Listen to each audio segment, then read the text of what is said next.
এ রাজ্যে কখনো তিপ্রাল্যান্ড আবার কখনো গ্রেটার তিপ্রাল্যান্ডের নামে সহজ সরল জনজাতি ভাই বোনেদের বিভ্রান্ত করা হয়েছে বলে মন্তব্য করেছেন মুখ্যমন্ত্রী। ঊনকোটি জেলার ডেমডুমে এক জনসভায় বক্তব্য রাখতে গিয়ে তিনি এই অভিযোগ তোলেন। মুখ্যমন্ত্রী বলেন, রাজ্যের সার্বিক উন্নয়ন ও শান্তি সম্প্রীতি বজায় রাখাই সরকারের মূল লক্ষ্য। বিভাজনের রাজনীতি করে কিছু রাজনৈতিক শক্তি জনজাতি সমাজকে ভুল বার্তা দিচ্ছে বলেও তিনি দাবি করেন। তার কথায় উন্নয়নের ধারা অব্যাহত রাখতে সকল সম্প্রদায়ের ঐক্য ও সহযোগিতা অত্যন্ত প্রয়োজন। তিনি আরও জানান, জনজাতি অধ্যুষিত এলাকায় শিক্ষা, স্বাস্থ্য, রাস্তা ও কর্মসংস্থানের ক্ষেত্রে সরকার একাধিক উন্নয়নমূলক প্রকল্প বাস্তবায়ন করেছে এবং আগামী দিনেও এই উন্নয়নের গতি আরও জোরদার করা হবে। মুখ্যমন্ত্রীর এই মন্তব্যকে ঘিরে রাজনৈতিক মহলে নতুন করে আলোচনা শুরু হয়েছে। এই সভায় বিভিন্ন দল থেকে 215 জন ভোটার ভারতীয় জনতা পার্টিতে সামিল হন, কিন্তু প্রপারলি তার ডিস্ট্রিবিউশন নেই। মানে জানেই না কিভাবে একটা সরকার চালাতে হয়। আনন্দই আনন্দ, সিকিউরিটি পাচ্ছে, ঘুরছে এদিক সেদিক, সব কিছু পাচ্ছে, খুব মজায় আছে। মানুষের জন্য যে কাজ করতে হবে সেই কাজটা ওনারা করছেন না। আজকে অদ্ভুত, আপনারা সবাই জানেন, হঠাৎ করে এখন বিসি ইলেকশন।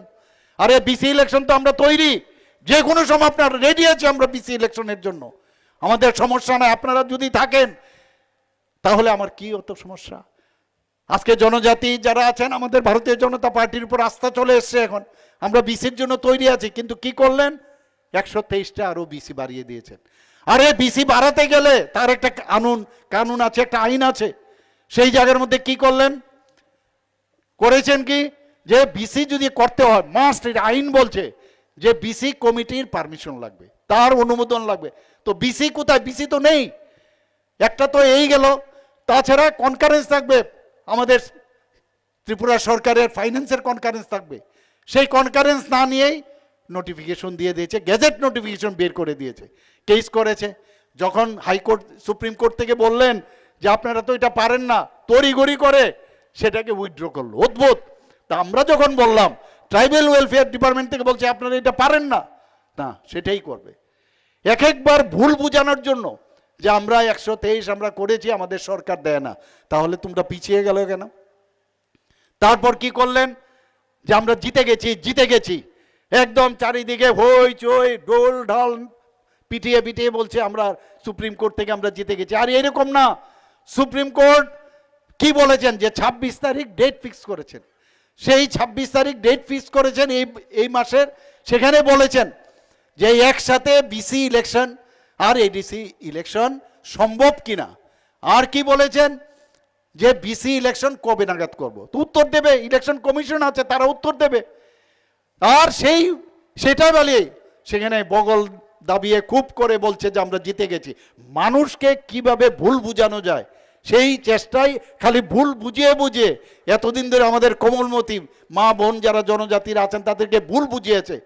বন্ধুগণ, আপনাদের বুঝতে হবে যে এইভাবে ভুল রাজনীতির, এই যে আঞ্চলিক দলগুলো আছে তারা খালি ভুল রাজনীতি করে। এখন কম্পিটিশন চলছে সব পার্টির, কংগ্রেসও করছে, সিপিএমও করছে। কিছুদিন আগে বলছে আমরা চাই না, আমরা এখন দেখেছি উল্টো কথা বলছে না আমরাও স্ক্রিপ্ট, মানে রোমান স্ক্রিপ্ট চাই।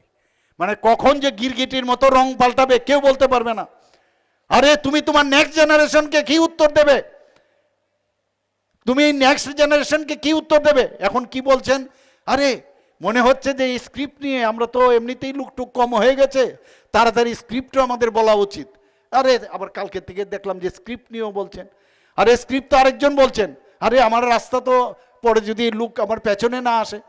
আরে স্ক্রিপ্ট বলার আগে, আরে উনি বাঙালি, মুখ্যমন্ত্রী বাঙালি, উনি আমাদের স্ক্রিপ্ট নিয়ে কেন কথা বলবেন? আরে তাহলে আপনাদের তো এই জনজাতি মুখ্যমন্ত্রী ছিলেন, দশরথ বাবু ছিলেন, তখন কেন স্ক্রিপ্টটা করনি ভাই? তখন তো করনি।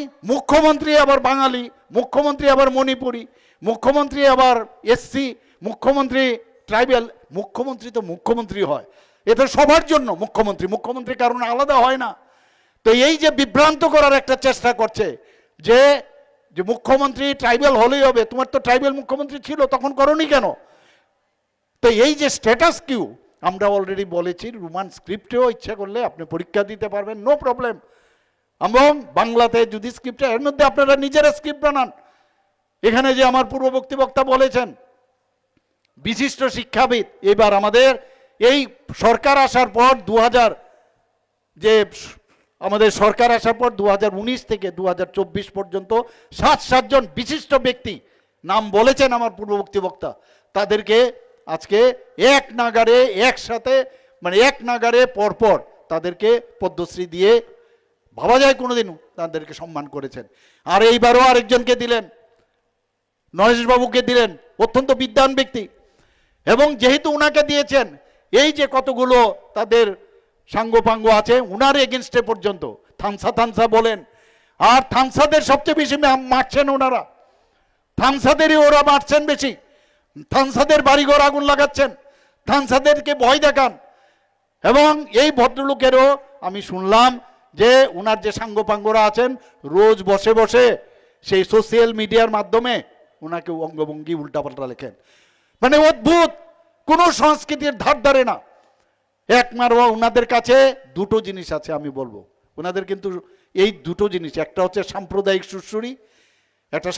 সুরসুরি দাও, আর একটা হচ্ছে এই যে গুন্ডা পান্ডা আছে তাদের মেইন শক্তি। বন্ধুগণ, এইবার কিন্তু কাউকে ছাড়া হবে না।